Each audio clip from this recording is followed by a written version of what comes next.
first-hand experience. All gang members and criminals eventually get caught. Some have a long run, some have a short run. You know what I'm saying? But I want to say this. I don't think that it's smart because you gotta. It's big in the culture now for gang members, older gang members, to go to elementary schools and middle schools to recruit gang members. But then when those gang members break the code, you want to hurt them. But these are babies. They don't know nothing about pressure. When the police get them, you send them up for failure. You send them to the slaughter. I'm talking to the OGs and the big homies. We all brothers. We all brothers. Let's keep it real. It's a moment of truth. University of truth. Why go get a young brother, 13, 14 years old? You 25, you been in the game 5, 6, 17 years. This man don't know nothing about that. He just want to be accepted. And you put him in the game, and then they go, you send them off to go shoot somebody, rob somebody, and they get caught. You know what I'm saying? And then they end up telling everything. Man, when people go to talking a live sentence, that's a whole different type of language. You shouldn't put them young brothers in them type of predicament, and then when they go tell to stay out there with their freedom, they probably ain't even killed nobody. They just want to be down, man. And y'all know that. But y'all want to use them as fall guys. I don't know what it is. Can't judge nobody. But what you expect them young brothers to do? I'm just being honest, man. What do you expect a young brother to do? You done put him in the game. He don't know nothing about the game. He don't know nothing about the streets. He green, he lame. You put him in the game, and something bad end up happening, and he end up breaking the code because they done got him in the interrogation room, and they done put that pressure on him. He know he facing life. He know somebody just got killed. He either did it or was with somebody doing it. He tell everything. He 14, 15 years old. Then y'all go to call him. Man, y'all set that man up for failure. Let's keep it real. Let's keep it 100. Let's keep it 100 today. So I just said that, man. I think it's smart. If I had a game, I wouldn't want to go get nobody that's not experienced in the streets. Because when you're in the streets, you thinking longevity. You thinking ahead. You ain't thinking for the right now. Anytime you living real fast, you think for right now. You're not playing chess. You playing checkers. You just going with the motion. You gonna fall. You gonna fall. You know what I'm saying? Not telling nobody the plan or whatever. But I'm just saying, why would you initiate somebody's child that don't know nothing about the street, that don't know nothing about pressure, interrogation, don't know nothing about jail, might not know nothing about the detention center or the juvenile system, and most definitely don't know about the real big house prison? Why do that? You set your own self up for failure. So when these young guys get to telling, then you want to kill them. Come on, man. I'm a Hebrew Israelite. You know what I'm saying? We ain't big on blacks killing blacks.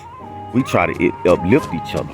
You know what I'm saying? Everybody go through it, but we ain't revert to killing our brothers when we go through it. That's another thing we got to learn as young black men, as young kings. That every time we have a disagreement with one of our brothers, we don't want to always revert to violence. Physical. And now these days they ain't even fighting. I made a video before, me and one of my homeboys was talking about it, Michael Curzio. And he was talking about when we was going to school, how, we have a disagreement, so we might get in a fight, might get in a little tussle or whatever. You know what I'm saying? Might leave school, after school, might bump again. But the next day, we ain't coming back to school shooting the school up.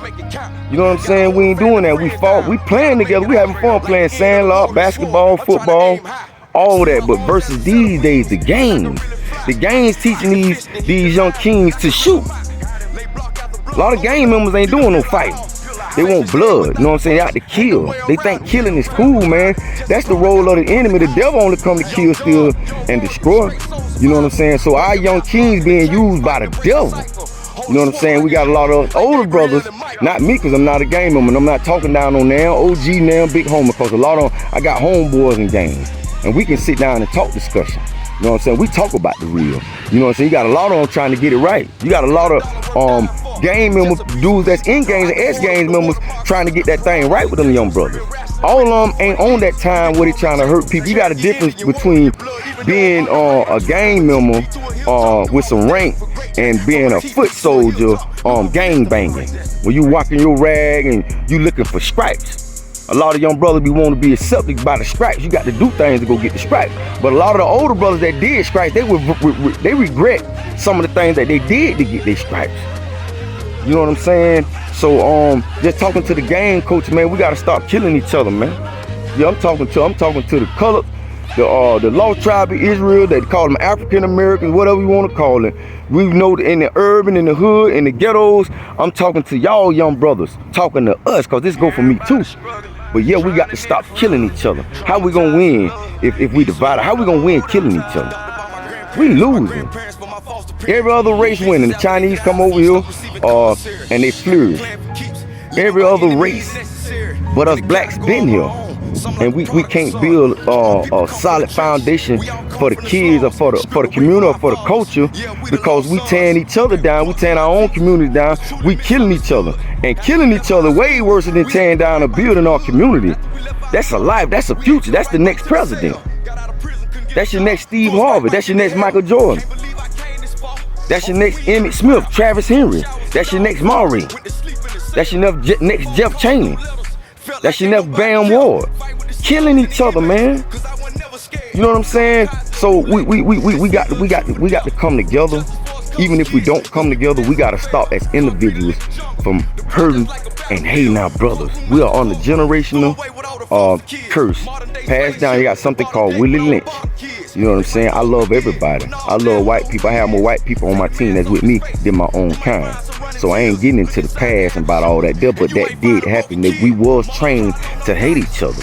So by us knowing that we was trained to hate each other, we screw my language, we damn fools and not to want to break it. Knowing that this was forced on us. What's real about killing your brother? That's what I don't get. Like growing up, when I grew up, I came up in the streets. We never hurt women, children, you know what I'm saying, and old people. And we never hurt no innocent people. And we weren't big on we'll fight. We're only way we're gonna revert to the pistol if that's what it done came to. But I was taught we'll bump. We ain't looking to kill nobody in our hood that we got to wake up the next day to see their mama, see their sister, their brother. You know they gonna get back. That's why the cycle keep going. One person kills somebody and they think they so smart that they gonna get away. Nobody know cause you were mad, but everybody know you been beefing with that person. Now they got back to their sister, their cousin or somebody. Now they at your head. If the police gonna get you, they gonna get you. Then now your people wanna get back and they keep going on and on. When is the cycle gonna break? I'm just saying, man. Commanded us to love our brothers. He said that's the first one. He said all the commandments are summed up in that one act of love. To love thy neighbor, to love thy brother as you would love thyself. God said if you could do that, he said, man, you could keep all the commandments. He said they all summed up in that one commandment. If you just keep that commandment to love. It's hard because we live in an ugly world. We live in a mean world where it produces more hate than love. So we have to force. We have to pray, we have to ask God to give us, renew our heart, renew our mind. He said, don't be conformed to this world, but be transferred by the renewing of your mind. Be transformed by the renewing of your mind. Perception. Keep a positive outlook on others. Don't be so mean to others. Don't be so judgmental to others no matter what they've done. If nobody ain't hurt you, you shouldn't be beefing with them anyways. That's another thing about us black brothers. We go to beefing with people because our homeboys beefing with them. Our homeboys could be dead wrong. We hate people because our homeboys and people in our family hate people. But they might be the ones that's producing the hate. The person that they hate might not be, you know what I'm saying? So you got to be careful, man, of jumping on people's bandwagon. Don't hate people because other people hate people. Everybody deserves a chance. That's what love is all about. Mercy and grace, giving people mercy and grace because God gave it to us. So you know what I'm saying? We want to have a positive perception on other people, man. On other people. We don't just want to hate people that we don't know, that we just mean to